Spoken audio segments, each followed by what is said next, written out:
Food safety officer আছেন তাদের সঙ্গে যোগাযোগ করতে, আমরা ডিস্ট্রিক্ট লেভেলে ডিস্ট্রিক্ট ফুড সেফটি অফিসার বা ডেজিগনেটেড অফিসার রয়েছি তাদের সঙ্গে যোগাযোগ করতে, আর আমাদের স্বাস্থ্য ভবনে যে হেড অফিস আছে সেখানে ওনারা যোগাযোগ করতে পারেন।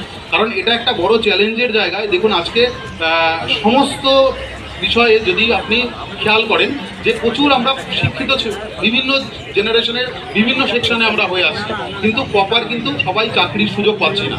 তাহলে এক্ষেত্রে আমাদের যে স্বপ্রণোদিতভাবে কোনো বিজনেস স্টার্ট আপ করতে গেলে সেক্ষেত্রে ফুড বিজনেসটা কিন্তু একটা মারাত্মক ধরনের সাকসেসের জায়গা রয়েছে।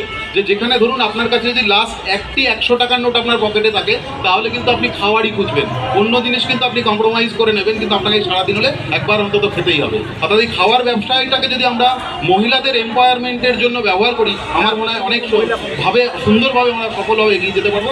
আপনাদের কাছে আমার অনুরোধ থাকবে যে আপনারা খাবারটাকে আরও সুস্থভাবে গ্রহণ করার মতো করে তুলবেন, আরও নেশনটাকে আরও স্ট্রং করবেন। অনেক ধন্যবাদ।